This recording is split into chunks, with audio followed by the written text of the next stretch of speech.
Sud Radio Berkov dans tous ses états. Le face-à-face. Et on s'éloigne de Paris pour aller au Moyen-Orient. On reçoit aujourd'hui Sébastien Boussois. Bonjour.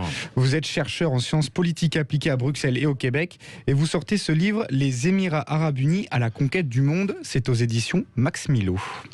Alors, Sébastien Boussois, on vous avait reçu sur le Covid-19.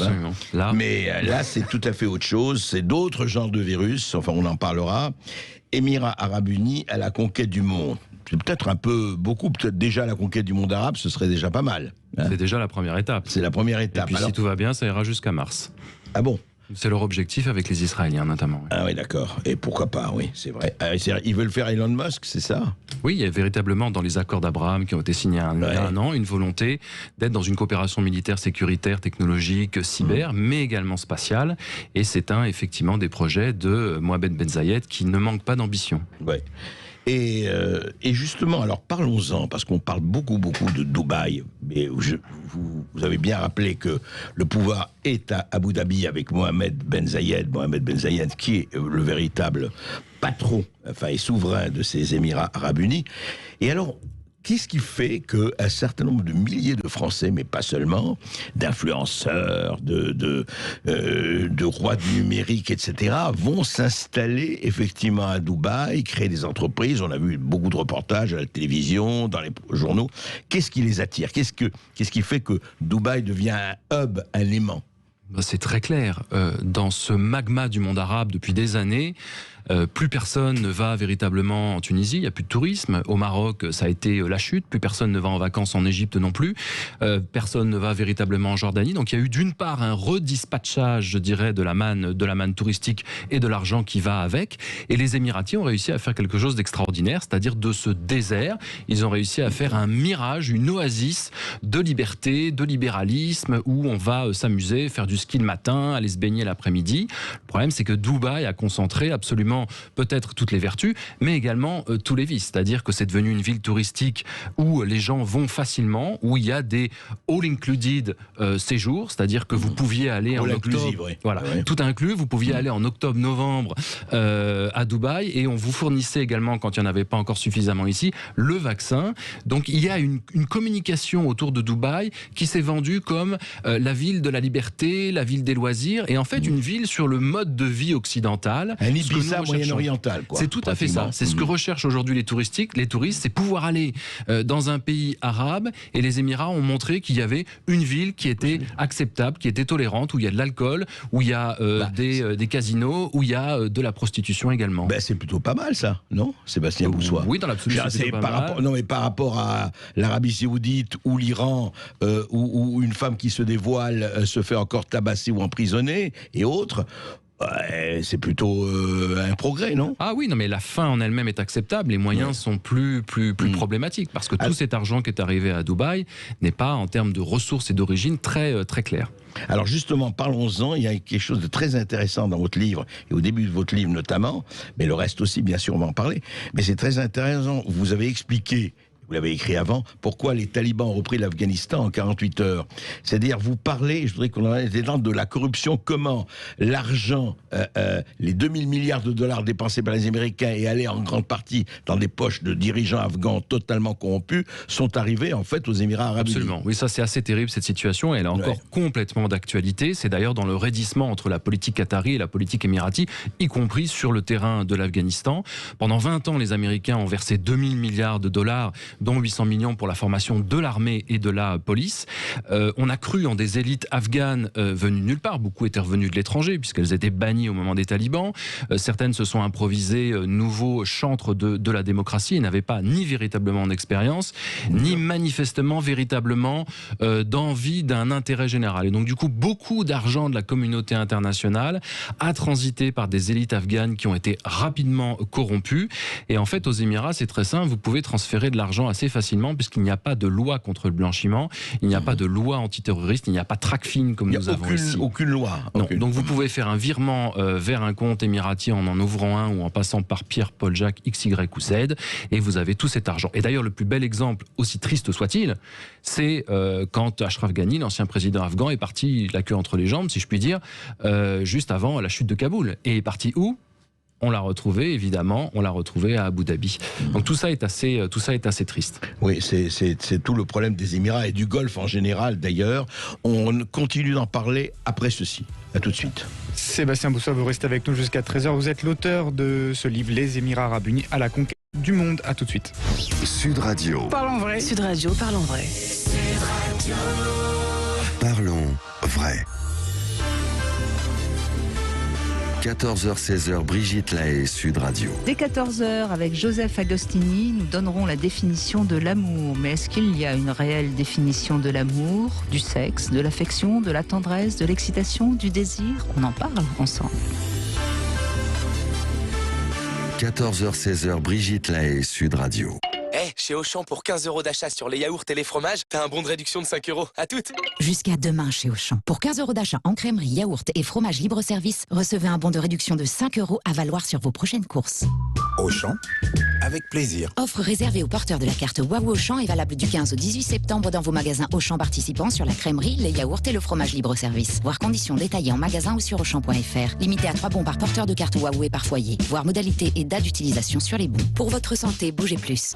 Dites donc, cher voisin, on s'est offert une pergola. Et pas n'importe laquelle. Une pergola bioclimatique fabriquée en France à prix direct usine. Et je l'ai montée moi-même. Et tu l'as dénichée où, cette petite merveille? Sur usineonline.com. Tu choisis tes options et dimensions. Tu trouves tout. Des pergolas, stores, carports, portes, portails, peintures. Des fenêtres et volets aussi? Oui, et la livraison est offerte. Usineonline.com? Faut que j'en parle à ma femme. Chérie! Usineonline.com. Cliquez, commandez et profitez.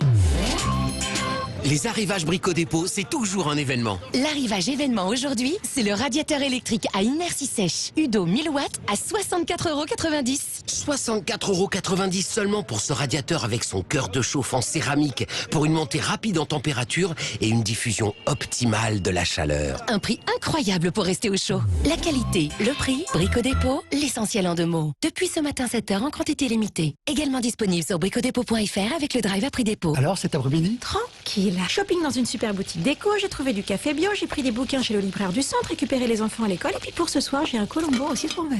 Non mais en vrai t'as fait quoi? Tout sur mavillemonchopping.fr. Mavillemonchopping.fr, c'est le site de commerce local et citoyen. Achetez en ligne chez vos commerçants locaux et récupérez vos achats en click and collect ou en livraison à domicile. Mavillemonchopping.fr, reconnectez-vous à vos commerçants. Conditions générales sur mavillemonchopping.fr, une entreprise du groupe La Poste. Le plus de PAP, sans hésitation, que vous soyez des spécialistes de l'immobilier. Vendre un appartement, c'est pas mon métier, mais j'ai quand même vendu le mien. C'était pas possible pour moi de laisser autant d'argent à un intermédiaire. On était convaincus qu'en passant par PAP, nous trouverions des acheteurs sérieux avec un vrai projet. Et au final, tout le monde gagne du temps. Vous aussi découvrez PAP et son coaching IMO. PAP estime votre prix de vente, valorise votre bien et PAP filtre même vos contacts. Avec PAP, vendez votre logement au bon prix et sans commission. Du 16 au 19 septembre, partez à la découverte de l'agriculture et la ruralité avec les Pyrénéennes. Au programme de cette 12e édition, concours nationaux de bovins, villages gourmands, exposition de tracteurs anciens, chansons de chez nous, jeux pour enfants, restauration et bien d'autres. Les Pyrénéennes du 16 au 19 septembre, c'est 4 jours de fête en plein air au pied des Pyrénées, parc des expositions du Comminges à Saint-Gaudens. Entrée gratuite. Info sur pyrénéennes.fr, Facebook et Instagram. Passe sanitaire obligatoire, centre de dépistage sur place. Pour tous les chasseurs, pêcheurs, passionnés de nature et des animaux, la rentrée démarre fort chez Terzeo. Avec des offres inédites pour tous les passionnés et surtout un pick-up Isuzu d'une valeur de 27 000 € à gagner. Avec des milliers de références, les plus grandes marques et des conseils de passionnés, Terzeo, c'est vraiment le passage obligé pour réattaquer votre saison de la meilleure des façons. Alors, en route pour votre magasin le plus près de chez vous ou sur terzeo.fr. Terzeo.fr. Sud Radio. Les Français parlent au français. Les carottes sont cuites. Les carottes sont cuites. Sud Radio Berkov dans tous ses états. Midi 46 sur Sud Radio, Sébastien Boussois est toujours notre invité pour encore quelques minutes. Il est l'auteur de ce livre, Les Émirats Arabes Unis à la conquête du monde. C'est aux éditions Max Milo, André. Juste une remarque géopolitique à l'intention de Sébastien Boussois et pour éclairer nos auditeurs à propos des sous-marins. Vous savez, de l'admirable feuilleton de nos sous-marins Barracuda qui vont rester Enfin, ils vont rester. Peut-être qu'on trouvera quelqu'un d'autre. Voici ce que disait Sir Christopher Soames, ancien vice-président britannique de la Commission européenne. Il disait, dans une organisation internationale, il faut toujours mettre un Français à la tête, car les Français sont les seuls à ne jamais y défendre les intérêts de leur pays. À méditer, à méditer. Absolument. Vous êtes d'accord? Oui, non, évidemment. Alors, Sébastien Boussois, revenons à ces incroyables Émirats arabes. C'est vrai, enfin, on se dit toujours ça, c'est vrai que c'était le cliché, le désert, etc. Bon, ça remonte à très loin. Mais est-ce qu'ils n'ont pas eu raison? Alors, où ils en sont, de ce point de vue-là, Sébastien Boussois, de la transition? Ils savent que le pétrole, on le sait, n'est pas éternel, c'est le moins que l'on puisse dire. Et ils parlent de l'horizon 2030, ils parlent du numérique, la Startup Nation, ils font des accords avec Israël, comme vous dites, mais avec d'autres aussi. Est-ce que ce tournant-là, il est assumé et il est pris et il peut arriver à quelque chose de très fort? Bon, c'est très clair, je dirais que dans la région, d'ailleurs dans le monde arabe en général, il n'y a pas eu beaucoup de transition ni démocratique, ni politique, ni économique. La Tunisie étant peut-être l'exemple de la transition politique, mais économiquement c'est la cata, et quand on voit le résultat aujourd'hui, c'est pas terrible. Donc si on se détourne et on se déporte vers le Golfe, on voit que sur l'Arabie Saoudite, le Qatar et les Émirats, il y en a deux qui ont fait un choix, à mon avis, intelligent, qui est de ce qu'on appelle la vision stratégique, ou comme ils disent en anglais, ils aiment beaucoup ça, a vision. Ils ont a vision pour le futur. Oui. Et ça, du coup, ces planifications presque un peu à la soviétique visent à développer et diversifier l'économie parce qu'ils savent très bien qu'il n'y aura plus d'énergie fossile à la fin. Et c'est à ce stade-là relativement réussi de la part des deux voisins en réalité qui sont un peu dans cette course, je dirais, à l'échalote. Le Qatar et les Émirats. Oui, absolument. C'est diversification de l'économie, c'est investissement sur les énergies renouvelables, c'est investissement dans le monde entier, c'est-à-dire que Abu Dhabi National Authority a un fonds souverain qui est le plus important du monde arabe et qui investit... Plus que le Qatar? Oui, plus que le Qatar, 10 fois plus, oui. Et qui investit à tour de bras absolument partout dans le monde. Ça veut dire aussi bien dans les entreprises de loisirs que dans les entreprises sportives ou culturelles diverses et variées. Ça fait partie du soft power. C'est d'ailleurs ce que MBZ a fait avec le château de Fontainebleau. Voilà, Mohamed Ben Zayed, c'est ce qu'il a fait avec le château de Fontainebleau, où il a investi il n'a pas donné, il a investi, c'est stratégique, 12 millions d'euros pour rénover le théâtre impérial du château de Fontainebleau où Napoléon a abdiqué, qui s'appelle désormais le théâtre impérial Cheikh Zayed, ce qui est quand même tout à fait polémique. Donc je dirais que c'est réussi parce qu'il y a aussi le développement du tourisme. Théâtre. Il est très bien restauré, il est magnifique. Plein de dorures, les gens du Golfe adorent ça. Ah oui, toujours. Oui, mais alors Sébastien Boussois, franchement, dans votre livre, il y a quelque chose quand même, le petit bémol que j'ai, c'est que vous me paraissez être assez tendre pour le Qatar par rapport aux Émirats. C'est-à-dire, les Émirats, bien sûr, la face cachée, on le sait, comment on traite les travailleurs. Vous avez dit les lois sur les travailleurs n'existent pas là-bas et on sait ce qui se passe. Mais vous savez très bien qu'au Qatar, pour les prochaines et futures Olympiques, il y a eu 6000 morts déjà. Hein, alors ça, sur cette histoire de... Bon, je ne sais pas si on a le temps de redévelopper, etc. Sur cette histoire de chiffres, l'Organisation internationale du travail, qui a un bureau à Doha, est revenue très précisément sur ces éléments. A fait des prorata. L'article du Washington Post était reconnu comme étant faux. Si on ramène ça sur le prorata du nombre de morts liés aux accidents du travail en France, on est à peu près sur une dizaine d'années à 3000 en France. On ne peut pas dire que le Qatar soit aussi le pays des droits de l'homme. Vous êtes d'accord? Ce que je dirais, c'est que dans la région, il y a des pays qui essayent de se développer démocratiquement. Les premiers à l'avoir fait, ça a été les Émirats arabes unis. Il y a 20 ans, ils ont été sur c'est ça que je trouve intéressant, ils ont été sur une ligne d'ouverture qui était inédite dans le monde arabe. Avant tous les autres. Ils ont été vraiment, il y avait des femmes qui étaient ministres, etc. Il y avait véritablement une sorte de développement et de soutien, c'était presque de coopération, y compris avec des pays voisins. Aujourd'hui, avec l'arrivée de Mohamed Ben Zayed, on est dans un raidissement autoritaire, on est dans une stabilité autoritaire, et il a soutenu un certain nombre de dictateurs, comme en Égypte par exemple, Maréchal Sissi soutenu par Mohamed Ben Zayed, et pire que les dernières années de Moubarak. Et le Qatar à ce moment-là avait fait un autre choix au moment des printemps arabes. Pour répondre précisément à votre question, quand on est un chercheur, on a aussi des convictions sur des choix stratégiques ou civilisationnels qui sont faits. Je pense que le choix qu'avait fait le Qatar en 2010-2011 de soutenir les alternances organisées dans les processus révolutionnaires était une initiative qui était louable. Sauf qu'il se trouve qu'à l'époque, les seules alternances étaient les frères musulmans. Ils ont tout perdu. Il n'y a plus de frères musulmans nulle part. Le PJD s'est écroulé au Maroc. Il reste que Erdogan en Turquie. Et Erdogan, il était déjà là depuis 2002. Le vrai problème du monde arabe, c'est qu'il n'y a pas d'alternance sur qui s'appuyer face au régime autoritaire. Le vrai chercheur que vous êtes, et vous l'êtes quand même, ne devrait pas oublier que Al Jazeera, le prédicateur favori d'Al Jazeera à la chaîne qatari, c'est Youssef El-Qaradawi. Et les prêches islamistes de Youssef El-Qaradawi, Tariq Ramadan, c'est un petit élève à côté. Tout à fait. Donc, il ne faut pas oublier ça. C'est-à-dire qu'il faut voir la totalité du tableau. Hein. Mais je vais vous répondre là-dessus. Que ça soit Qaradawi ou un autre, ce sont des gens aussi qui ont été mis sous globe au Qatar parce que les Américains leur ont demandé. C'était la même chose avec les talibans. Quand on a découvert, il y a des talibans à Doha. Mais alors c'est sûr, le Qatar soutient de manière effrontée les talibans. Pas du tout. Il y a une base américaine à Doha. Le Qatar va pas faire n'importe quoi à accueillir des barbus et des sauvages. Ce sont les Américains qui leur ont demandé de mettre sous globe ces gens-là pour les surveiller, pour éviter qu'ils soient ailleurs. Le Qatar a reconnu qu'il avait financé Tariq Ramadan et je crois qu'aujourd'hui il fait probablement amende honorable parce que ce ne sont pas des gens qui sont évidemment clairement fréquentables. Ce qui est intéressant, c'est que quand on parle d'islam politique, il faut pouvoir en France et ailleurs dénoncer tous les islams politiques. Les frères musulmans, c'est pas bien, je suis entièrement d'accord. Mais dans l'islam politique, il y a aussi le wahhabisme et le salafisme qui sont défendus par l'Arabie Saoudite, ce qui est quand même un problème depuis 79.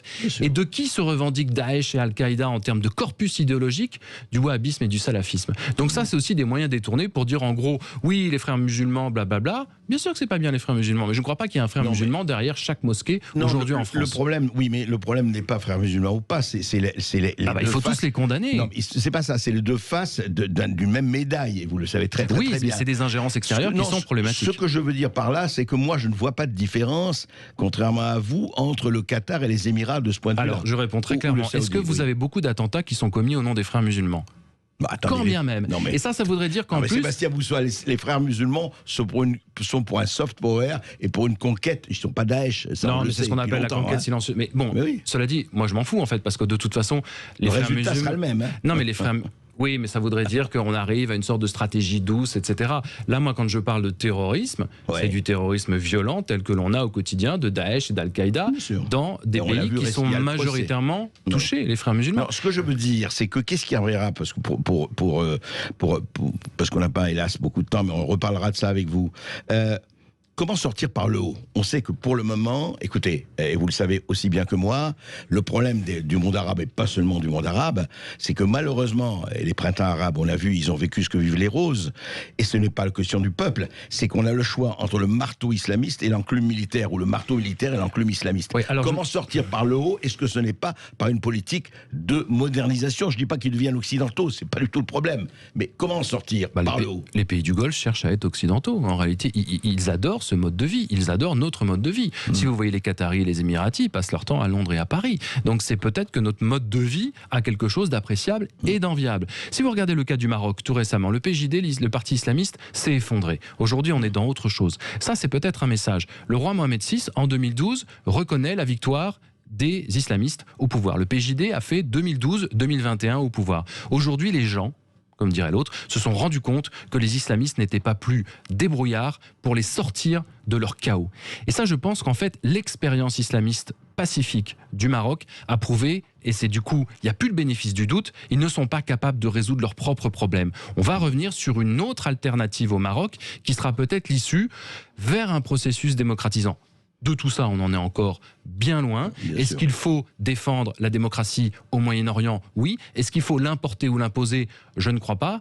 On est dans une situation extrêmement complexe, mais réimposer des dictateurs et des hommes autoritaires partout dans la région, c'est clairement, assurément, dans 10 ans, arriver vers une nouvelle explosion des peuples, de la fameuse rue arabe, comme on dit des fois de manière péjorative. Et ça, je ne crois pas que ça sera décuplé puissance 10 par rapport au printemps de 2010. En tout cas, à lire vraiment le livre de Sébastien Boussois, Émirats Arabes Unis à la conquête du monde. C'est vraiment très intéressant parce que quand on en parle dans les médias, on en parle de façon très fragmentée. Et comme je vous l'ai toujours dit, lisez des livres.